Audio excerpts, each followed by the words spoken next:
Everybody, this is just a quick video showing you who's going at each position in these rookie mock drafts. If you think you know who's going to go at this position, leave a comment down below. Who do you think it's going to be?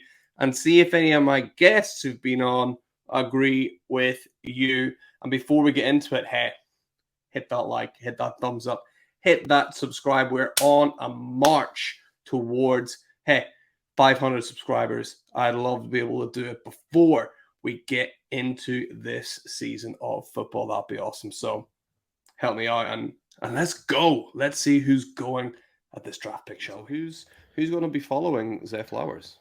So it's Zach Charbonnet for me. I've kind of been a little bit of a hater is a strong word for Kenneth Walker. I think he's a very good running back. I just think he's a little overrated. I think his success rate, it speaks a little bit my feelings. I think he's a little bit of a home run or bust type runner. And I think he just had the perfect scenario for him last year, a quarterback that exceeded expectations. His competition was minimal at the running back position. And so it was best case scenario. And now I think adding Zach Charbonnet, I don't think he's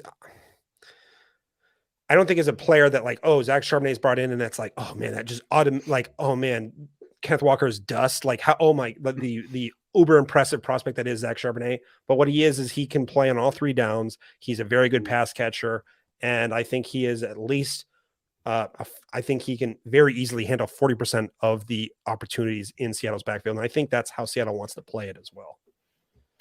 Yeah, I think that, when it first happened, my initial reaction was like, oh my God, this is like terrible. But actually, as you think about it a bit more, you're like, right, okay, is Kenneth Walker actually this kind of bell cow running back, or was Kenneth Walker in a backfield where everybody else was injured and he just happens to have that role? And actually, Pete Carroll is now going to, like you said, make it more of like a 60-40 split with these two, possibly. I don't think Walker is that locked in bell cow.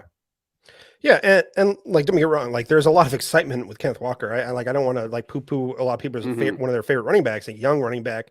But he's not he's not a natural pass catcher. Now I think he can show more than some people said originally, but I don't think he's a natural pass catcher. I think Zach Charbonnet is a better pass catcher, and he does better with the ball in his hands out of the backfield. Now, I will say, I want to rinse and repeat what I said about when I was talking about JSN and the Seattle's offense. Now, the idea too is like I'm baking into, hey, what happens when Seattle is what if their offense takes a big step forward because of what they're investing into these offensive skill position players, and there's just more high value touches to go around. I think that's what we're also is baked into this at 109, because I think that, and then also too, what happens if you never want to bank on injuries, and what happens if Kenneth Walker, who dealt with some injuries at times as a rookie.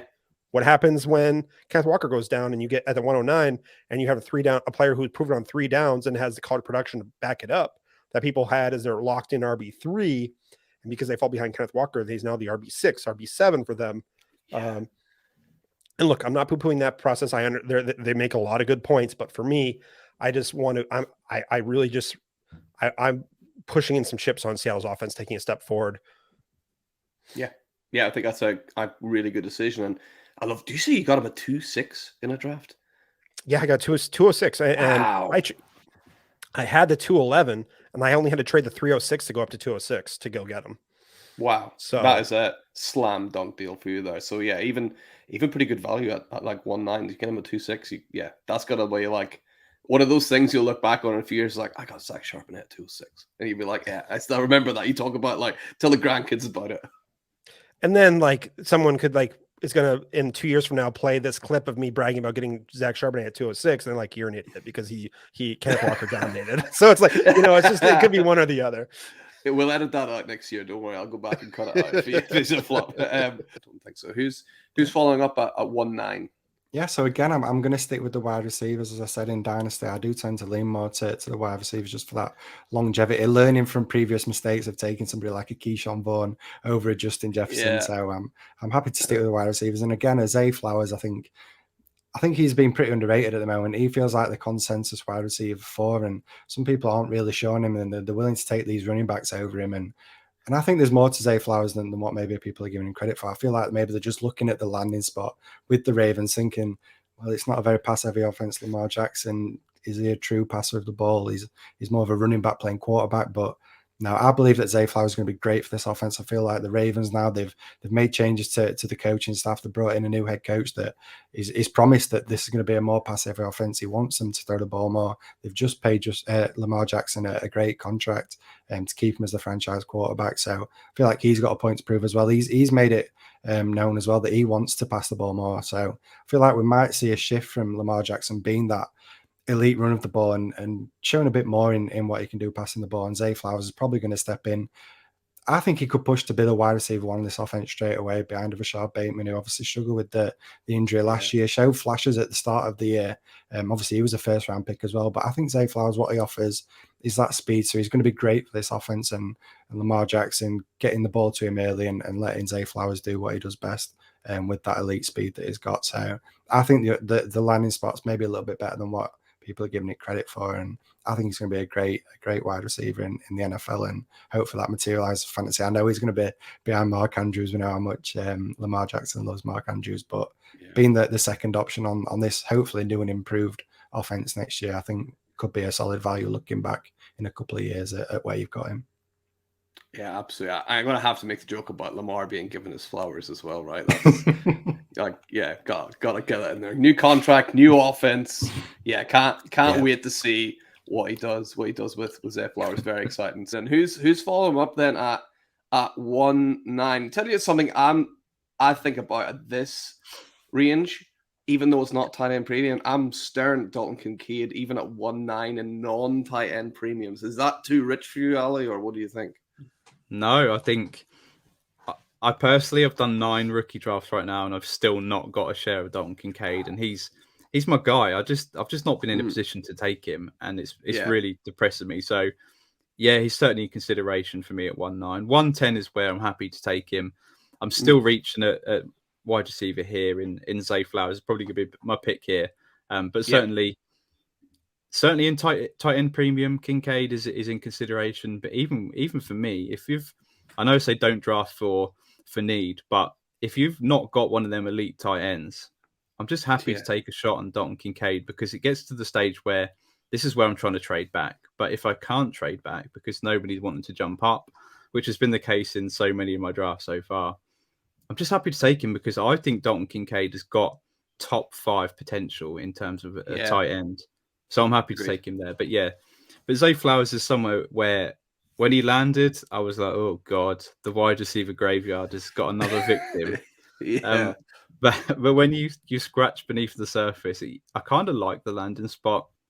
Obviously, Lamar Jackson, rushing quarterback, but he wants to pass it more. They've just paid him an absolute ton of money. They've got Todd Monken's come over, and I know firsthand from being a Buccaneers fan that Todd Monken's offenses are pass friendly. So I think there's going to be an increase to the passing output. We've obviously got OBJ. Hopefully he can stay healthy in year 1. You've got Rashad Bateman. There's always rumors about Rashad Bateman being traded, which is always a bit strange.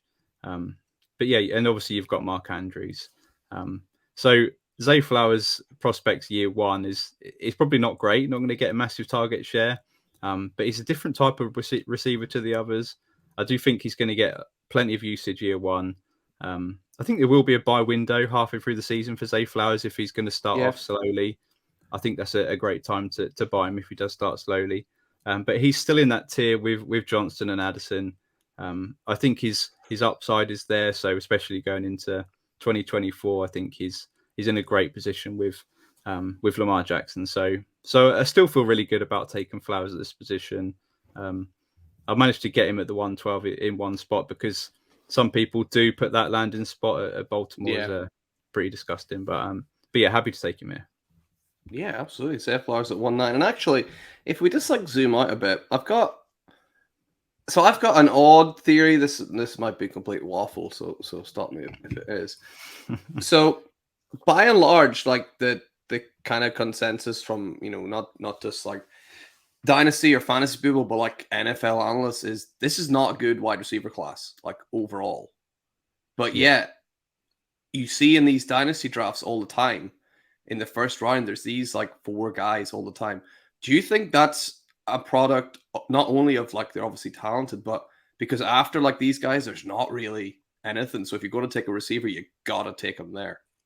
Yeah, I also think because they all got first round draft capital is massive. They all went to wide receiver needy teams.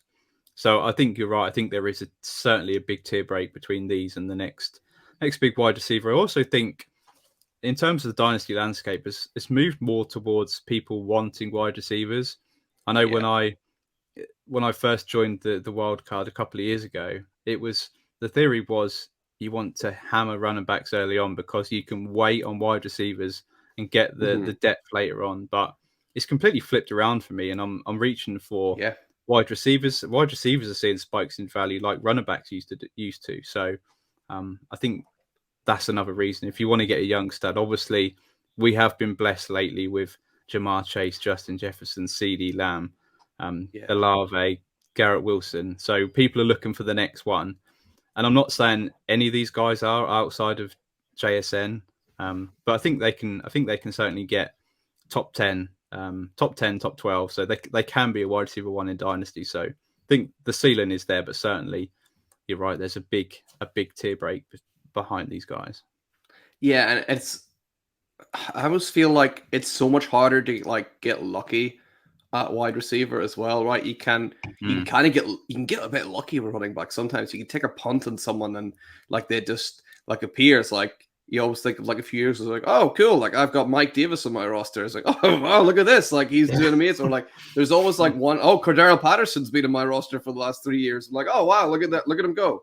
Like you get a bit lucky, whereas you don't tend to get lucky with wide receivers. There's the fact that there's more of them on the field at the same time. So yeah, that's just I think if you're going to take a quality wide receiver, you got to take them early and try not to miss out. The classic one for me the last year was Jerick McKinnon. He helped me win 1 or 2 championships just because of that insane pass catching and the touchdowns that he scored towards the end of the season. And he was a guy that nobody wanted a year ago. So yeah, you can get lucky. You were spot on. Yeah, absolutely. So we got 3 picks left of the first round. Where are you going with pick 110, Paul? So I'm going to go for Devon Achane.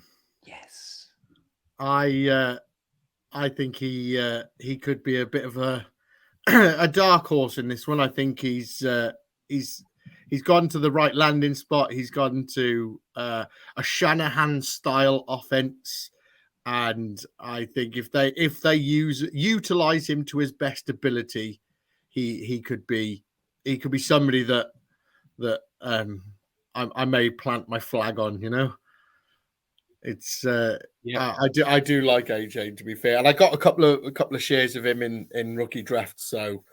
I am on board with him this year, to be fair. Talk about your outside bets for offensive rookie of the year, by the way. How outside is Devon Achane?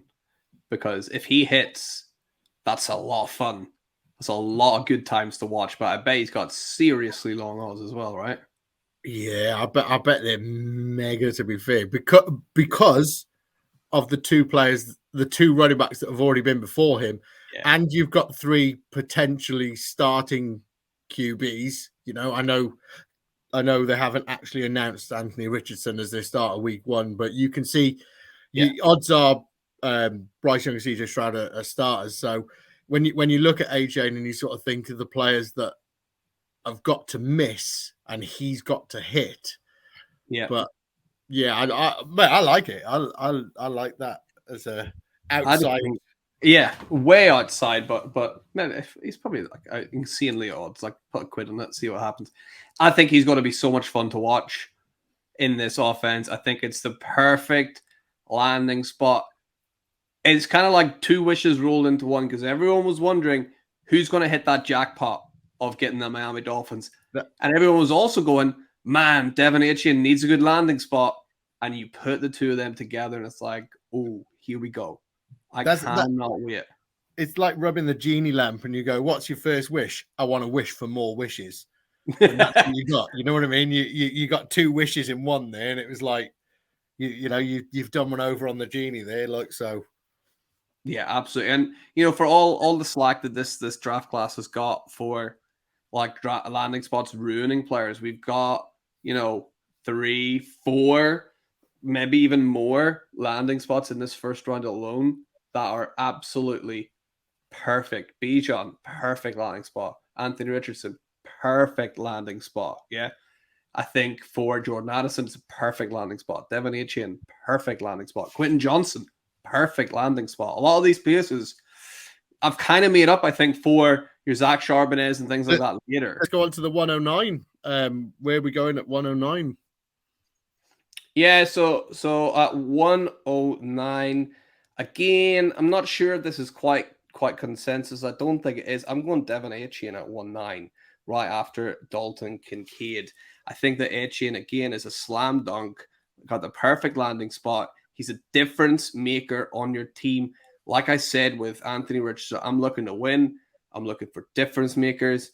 I'm gambling all the time. I'm trading with you, hoping Treylon Burks is going to hit. I'm hoping that the 24 first is going to hit. I'm willing to take these chances because I don't care like if they blow up. Because if I'm not first, I want to be last. And making gambles like that is absolutely fine in my idea. The last thing I want to do here is take someone that I know is going to be okay, because then I'm going to have to play them and start them, and then I'm going to chug along my team. I'm going to be stuck in the middle, and I'm just going to be picking okay players until I do something drastic. So I'd rather take these risks, and I think Devin Achane here at 1-9 potentially could be a game changer for my team. Now, if it's at 1-9, I'm very close to being good enough. And if Devin Achane hits, having a real solid running back that contributes heavily, that's usually enough to get your team to another level. Yeah. And to be honest, I think any running back in a Shanahan style offense is always somebody that you want a piece of. And I agree here. Devin Achane is somebody that I want all the pieces of, to be fair.